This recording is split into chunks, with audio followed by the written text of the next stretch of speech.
sobre la mesa, ya sea que lo miremos desde el macroanálisis del contexto sociopolítico o de las decisiones cotidianas de la operación policial, queda en evidencia que de manera bien transversal una reforma a la policía pasa por un cambio, y no voy a decir reforma para el caso, pero por un cambio profundo también en la forma de entender desde el Estado y quienes lo conducen, estos actores políticos facilistas eventualmente, que recordemos que particularmente para América Latina y nuestras policías de carácter militar o directamente militarizada, el sentido de ser está en la protección del Estado, no del ciudadano. Y eso es un elemento definitorio, porque cuando la clase política se ha visto protegida por la institución policial, es difícil que decida plantearse un momento de reformular hacia quién va dirigida la actuación de las policías y poder pasar a dejar de hablar de una fuerza de protección del Estado para hablar de un servicio de atención a los ciudadanos. Y ahí nos planteamos además que una transformación a este nivel implica transformar no solo a la policía, sino al sistema de seguridad y justicia en su conjunto respecto de cómo va a entender su rol. Y si vamos a seguir hablando de orden público, personalmente espero que no, y más bien pasemos a tener conversaciones respecto de la gestión del conflicto, que nos permita reconocer que existen diferentes niveles de conflicto, que hay conflictos que son positivos incluso y que no requieren una intervención por la fuerza, que hay conflictos que se resuelven a nivel de justicia local, mediación comunitaria y que no requieren la intervención de una institución armada para realizar una distribución de justicia simbólica, sino una efectiva distribución de justicia con ciudadanos y ciudadanas empoderadas sobre su capacidad. Pero para eso, creo yo, y escuchando aquí, trayendo a colación al profesor Alberto Binder también, que habla muy interesante sobre esta necesidad de gestionar el conflicto y reconocerlo como tal en sus diferentes intensidades, creo que esto implicaría estas dos ideas de la policía como servicio y del objeto puesto ya no en el orden, sino en el conflicto, creo que nos lleva a una discusión que no es exclusiva de la policía, que no implica reformarla solo a ella, sino incluso las propias lógicas, las lógicas más sistémicas, ¿no? En el caso chileno, creo que estamos en un momento crucial, donde así como en diciembre del 2020 vamos a tener una lluvia de estrellas, vamos a tener la conjunción de Saturno y Júpiter y un eclipse total de Sol en la Araucanía, estamos frente a un proceso constituyente. Y eso nos da la posibilidad de discutir efectivamente con este nivel de profundidad la policía en qué contexto, entendida cómo, para proveer qué justicia, porque el uso legítimo de la fuerza, dicho de esa manera, parece que la idea de legítimo estuviera solo regulada por lo normativo, es legítimo en términos de que es legal, y se ha desprovisto de la idea de legitimidad en un sentido más bien moral, que es el que brindan los ciudadanos y ciudadanas, ¿verdad?, en lo cotidiano. Sin duda sea una oportunidad para Chile, qué lindo sería que todos nuestros países pudieran plantearse también una discusión a este nivel, que es el que parece, como tú señalabas, Junen, podrán creer que es un sueño en este momento, pero es una meta, es una meta. Y mira, para darles la palabra de nuevo a ustedes, me hiciste recordar una conversación con unos estudiantes también oficiales de policía, 20 años de servicio el que menos, que yo planteo el uso de la violencia por parte de la policía. No, profesora, la policía hace uso legítimo de la fuerza, eso no es violencia. Ese policía, ese oficial de policía lleva 20 años cumpliendo su función, convencido de que por el hecho de ser legítimo y haber sido empoderado por el Estado para cumplirlo, no hay violencia tras sus acciones. Entonces, ahí quiero dejarlo, mi anécdota con mis propios policías también. Ale, a mí me parece que una de las cuestiones que hablamos muy poco en estas charlas y seminarios de cambios de la policía son los procedimientos de reclutamiento de los policías. Este me parece un asunto clave para comprendermos la cuestión del uso de la fuerza y la cuestión del servicio policial. Porque a mí me parece, y solamente tengo datos de la Policía de Río, entonces todo que hablo a partir de la Policía de Río, que las personas que se plantean al concurso, porque acá es un concurso para la posición de servicio público en la policía, son las personas que ven la policía como fuerza, como una organización que se involucra solamente en el uso de la fuerza. Entonces, cuando pensamos en las imágenes que necesitamos pasar de qué es la policía, es como Juan decía muy bien, solamente 10% del servicio de los policías es la cuestión de voy a detener a una persona en flagrancia o voy a usar de la fuerza. 90% del servicio policial es un servicio de resolución de problemas, es una misión mucho más asistencial de que una misión de garantizar la orden o de poner orden en una cosa. Entonces, me parece que necesitamos repensar un poco estos procedimientos de reclutamiento de personas, porque en Brasil, en las policías militares, tenemos muchas cuestiones. Por ejemplo, las mujeres hasta hoy solamente pueden presentarse para 10% de los puestos de la policía. O sea, las mujeres, la competición por puestos entre las mujeres es mucho más difícil que la competición de puestos entre los hombres, porque las mujeres compiten solamente por 10% de todos los puestos disponibles en la organización. Entonces, eso es una cuestión. Y toda la discusión que se hace por qué hay tan pocas mujeres haciendo la actividad policial, es que el servicio de la policía es un servicio masculino, es un servicio de uso de la fuerza, es un servicio de poner orden. Entonces no se pueden tener muchas mujeres en este servicio. Ese es un punto que me parece muy importante. Si queremos cambiar la policía, si queremos que la policía sea una representación de la sociedad, nosotras mujeres somos mitad de la sociedad, entonces ¿por qué no podemos ser mitad de la policía?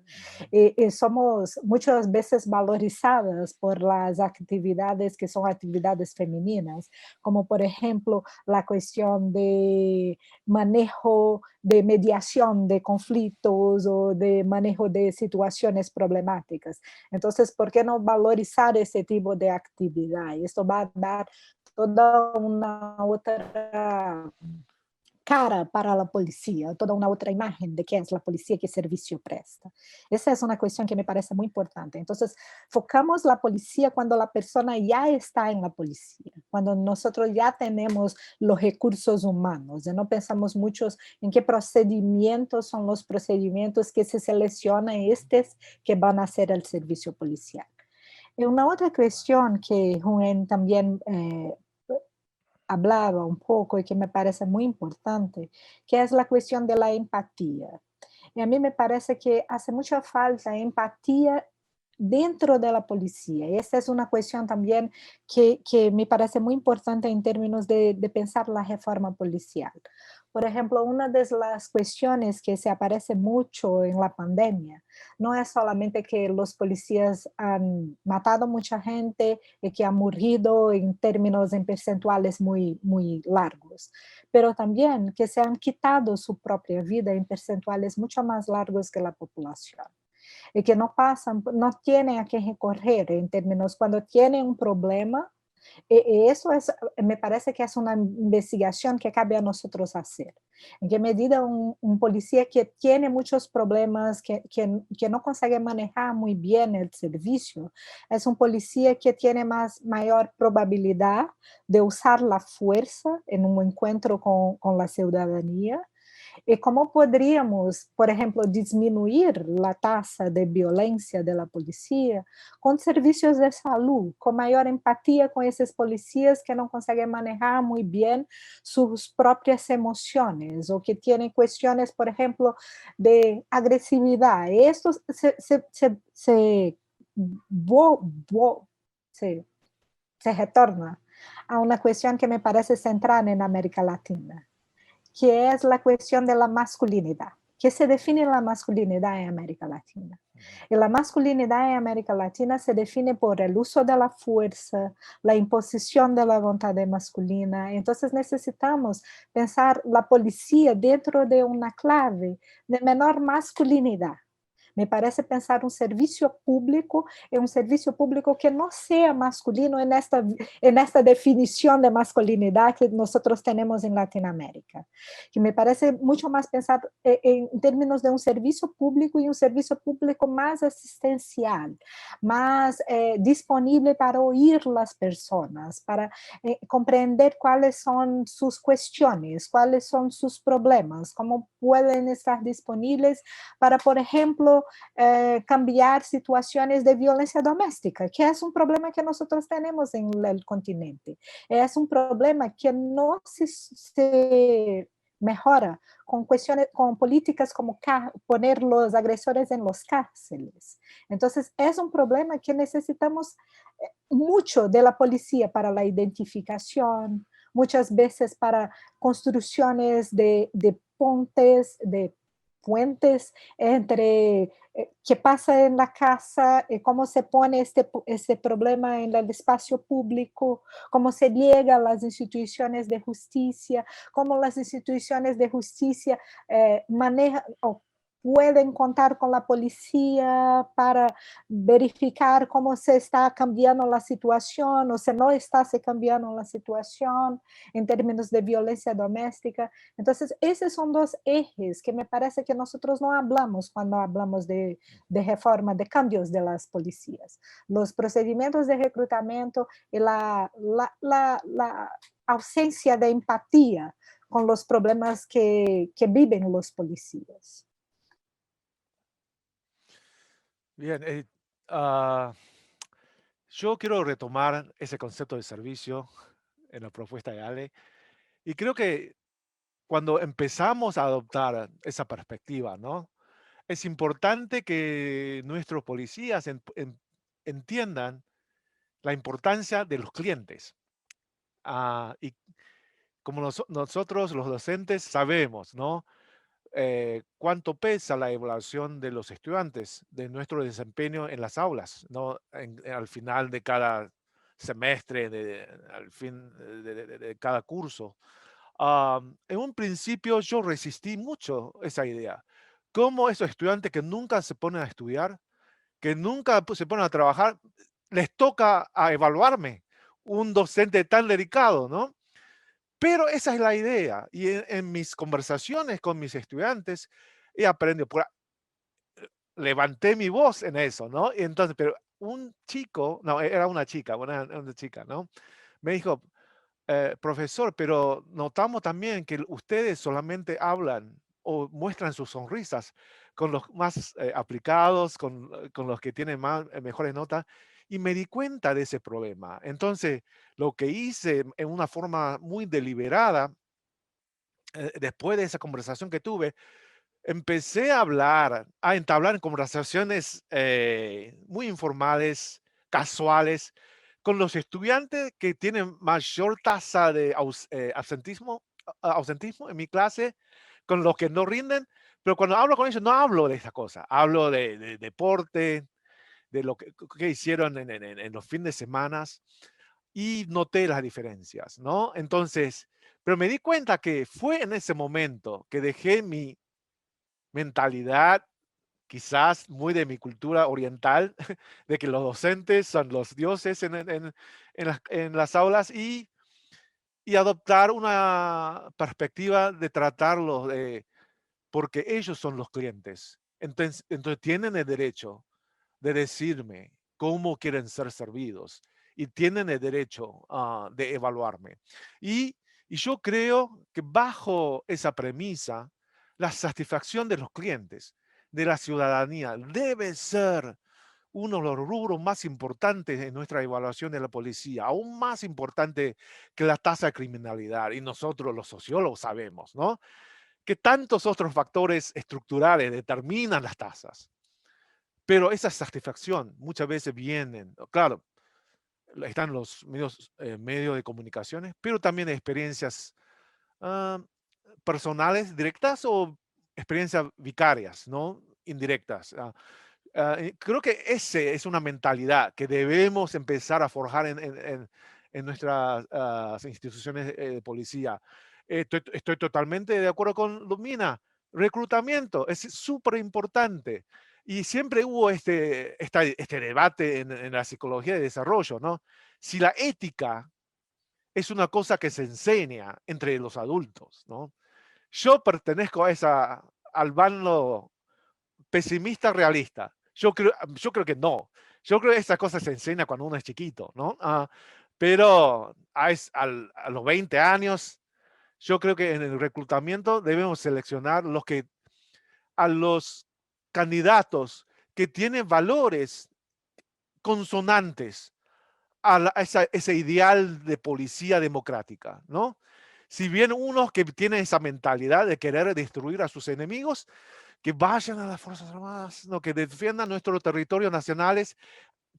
No que sean malos, no que sean, no, tenemos necesidades que puedan ser satisfechas con ese tipo de actitudes o experiencias. Pero para ser policía, queremos, queremos tener candidatos similares, ¿no? A los que seleccionan nuestros arquitectos, dentistas, a nuestros profesores, porque queremos solucionadores de problemas. Eso es uno. Y después, claro, está el sistema de ascenso y de disciplina. Tiene que reflejar estos valores. Tantas veces los sistemas que tenemos son sistemas militares, ¿no?